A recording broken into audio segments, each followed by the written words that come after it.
Welcome back guys. Absolute Batman issue 2।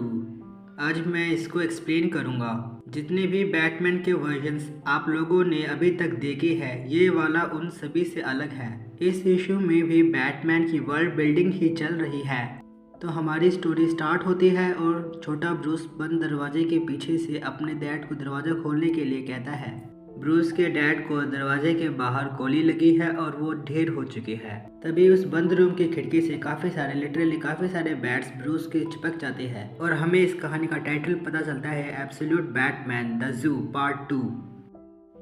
Alfred हमें बता रहा है कि अगले 2 हफ्तों में पार्टी एनिमल्स ने हमले बढ़ा दिए हैं गौतम में, जिसके जवाब में बैटमैन ने उनके ऊपर हमले बढ़ा दिए हैं। बैटमैन हर जगह नहीं हो सकता, लेकिन जहाँ कहीं भी बड़ा हमला होता है बैटमैन वहाँ पहुँच जाता है। जैसे कि आज एक्वेरियम में, और मैं उसकी हेल्प करने की कोशिश करता हूँ सर्विलेंस प्रोटेक्शन ऐड करके, क्योंकि जितना वो लड़ेगा उतने ही मास्क वाले नमूने खड़े होंगे और मेरे को उतना डेटा मिलेगा। फिर मैं जल्दी इस गौतम शहर से बाहर निकल सकता हूँ। बाद में सियोनिस अपने साथ ज़्यादा पार्टी एनिमल्स ले आए। वो बैटमैन को चीरने फाड़ने की बात कर रहे थे। जब मैं स्पेशल फोर्सेस में था तब मेरे कमांडर ने कहा था, अच्छा लीडर वो है जिसे पता है कि कब हटना चाहिए और कब आगे बढ़ना चाहिए। लड़ने से पहले उसे जानना होगा अच्छी तरह से कि किस जगह वो लड़ाई कर रहा है। लड़ाइयाँ लंबी होती है, हर लड़ाई, शायद ये वाली भी उसे पता लग गया कि अब उसे पीछे हटना होगा कि तभी बैटमैन अपने सूट की बैक पर लगे स्पाइक्स से एक्वेरियम फोड़ देता है। सारी मछलियाँ पानी के साथ पार्टी एनिमल्स को बहा के ले जाती है और बैटमैन छत पर लटक जाता है। बैटमैन अपने पास से chemically concentrated version of vinegar खारे पानी में मिला देता है, जिसके बाद वो खारा पानी हाइड्रोक्लोरिक एसिड में चेंज हो जाता है और हाइड्रोक्लोरिक एसिड में सारे पार्टी एनिमल्स के पैर जलने लगते हैं। जब वो पार्टी एनिमल्स बाहर भागते हैं तब बाहर खड़ी पुलिस उन्हें पकड़ लेती है।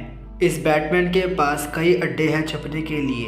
गौतम शहर में एक नहीं कई सारी बैट केव्स है। मैं उनमें से कुछ का ही पता लगा पाया हूँ, लेकिन उसके मूवमेंट एक लाइन पर प्लॉट करने पर उसकी लोकेशन का पता लग सकता है। बैटमैन एक कटरे के ढक्कन के नीचे से गायब हो जाता है। जब वो बैटमैन नहीं होता तब उसका रूटीन काफी टाइट होता है। वो काम पर जाता है और परछाइयों में गुम हो जाता है। एक अफवाह ये भी है कि वो रेड हुड से मिलता है, जो कि एक रेजिस्टेंस ग्रुप है। उसने अपने रूटीन से बस एक ही दिन छुट्टी ली थी, जिस दिन वो अपने डैड के किलर जोसेफ चिल से मिलने गया। उसने क्या बोला मुझे नहीं पता, क्योंकि सर्विलेंस से मुझे सिर्फ उनकी वीडियो दिखाई दे रही थी, उनकी आवाज़ मैं नहीं सुन सकता।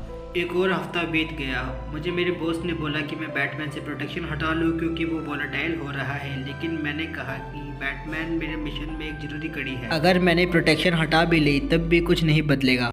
और हम देखते हैं कि कुछ समय बाद पार्टी एनिमल्स को बैटमैन की केव का पता लग जाता है। वो उधर पहुंच जाते हैं। मैंने बैटमैन पर नजर रखने की कोशिश की कि तब मुझे पता चला कि बैटमैन को पता है कि उसे कब पीछे हटना है। बैटमैन ने वहाँ एक्सप्लोजिव लगा रखे थे, जिनके फटने से वो बिल्डिंग जल गई और साथ में पार्टी एनिमल्स भी।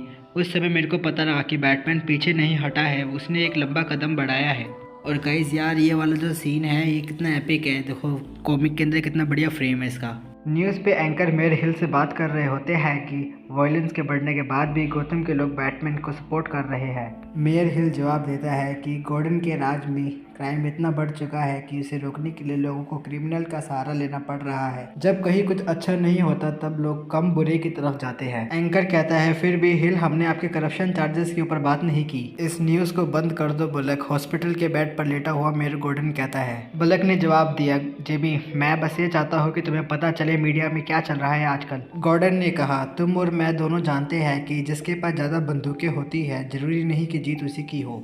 बुलक बैटमैन को पकड़ने के लिए कहता है तो बारबरा कहती है, तुम्हें नहीं लगता तुम्हें पार्टी एनिमल्स को पकड़ना चाहिए बुलक? ऑफिसर बुलक ने कहा कि वो उठ रहे हैं क्योंकि बैटमैन अपना सर उठा रहा है। बारबरा कहती है, पर उसने मेरी और मेरे डैड की जान बचाई है और तुम्हारी भी तो जान बचाई है उसने। और बुलक कहता है कि क्यों वो बैटमैन हर जगह पहुंच जाता है जहां भी अटैक होने वाला होता है, वो भी उनका पार्टनर है, वो बैटमैन उनके साथ मिला हुआ है। तभी वह मार्था आ जाती है और बारबरा मार्था को देखकर गले लगा लेती है।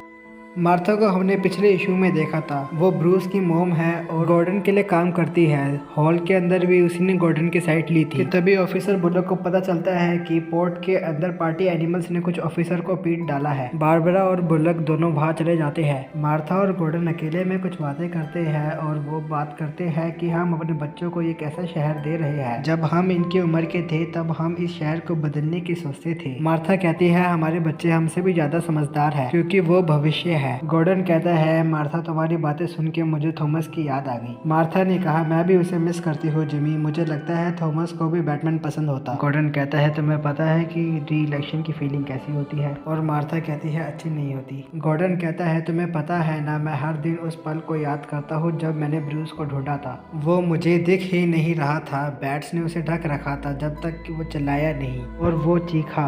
अब वो कैसा है? मार्था ने कहा पता नहीं, वो उस दिन के बाद से मुझे कुछ नहीं बताता, मेरे से बातें छुपाने लगा है। और हम फ्लैशबैक में देखते हैं कि कमरे में ब्रूस एक मेडल लिए बैठा है और उसकी मॉम दरवाजे पर खड़ी है। वो कहती है कि तुम्हारे दोस्त बेल बजा रहे हैं ब्रूस। ब्रूस कहता है उन्हें कह दो मॉम कि मैं घर पर नहीं हूँ। मार्था कहती है पक्का ना, तुम एक बार बाहर जाके उनसे मिल क्यों नहीं लेती? और ब्रूस चिल्ला के कहता है मुझे अकेला छोड़ दो। ऐसा कह के ब्रूस वो मेडल अपने खिड़की से बाहर फेंक देता है गुस्से में। प्रेजेंट में ब्रूस पोकर खेलने के लिए आता है। वहाँ टेबल पर उसके बचपन के दोस्त विलन, ओजी, एडी और हार्वी बैठे हैं। वो ब्रूस का इंतजार कर रहे हैं। शक्ल दिखाने के लिए शुक्रिया ब्रूस, एडी ने कहा। गाइस ये सारे आपको पता होगा कि ये सारे जो है वो बैटमैन के विलन है, लेकिन इस एब्सोल्यूट यूनिवर्स में ये इसके दोस्त है और शायद ये सभी अभी सुपर विलन बने नहीं।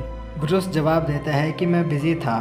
कोई फोटो नहीं? हार्वी ने पूछा। क्या तुम इतने शरीफ हो कि डीए को सबूत लाके देते हो? हर किसी के लिए अच्छा नहीं ओजी, सिर्फ तुम्हारे लिए, हार्वी ने बोला। तो ओजी उसे टू फेस बोलता है। एडी बोलता है कि ब्रूस इन दोनों को चुप कराओ और जल्दी से पत्ते बांटो। हार्वी और एडी बोलते हैं हम लोग यहाँ पर बड़े दाव खेलने आए हैं। ओजी कहता है ब्रूस अगर तुम्हारे पास लगाने को कुछ नहीं है तो मेरे पास एक गाने का प्रोग्राम है, तुम ज्वाइन कर सकते हो। ब्रूस ओजी को पोकर चिप फेंक के मारता है और चुप कराता है। ओजी हंसता है और विलन दोनों की लड़ाई को शांत कराता है। एडी एक खाली चेयर देख के कहता है कि किसी को उसकी खबर मिली? विलन ने कहा कि कुछ महीने पहले उसके पास एक पोस्ट कार्ड आया था कायरो से। एडी पत्ते बांटता है। ब्रूस 20 लगाता है और हार्वी 200। ब्रूस पार्टी एनिमल्स का एक ए मार्क्स टेबल के ऊपर रख देता है और कहता है कि मैं इसे दाव पे लगाता हूँ। उसके दोस्त उसे पूछते हैं कि तुम्हें ये कहाँ से मिला? तो ब्रूस कहता है कि जब वो सिटी हॉल में काम कर रहा था उस वक्त उसे ये मिला। पास्ट में ब्रूस उस एप स्कल में लगी चिप्स की जांच करता है। उसे पता चलता है कि ये एक प्राइवेट जीपीएस है।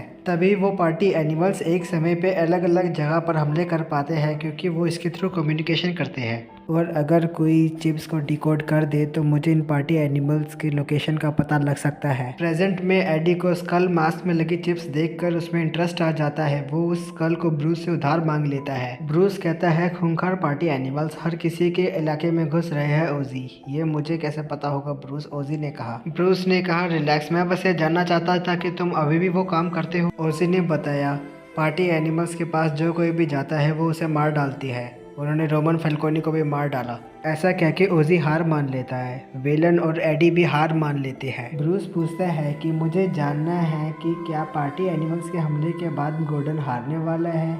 हार्वी तुम तो पॉलिटिक्स में हो, कुछ बताओ यार।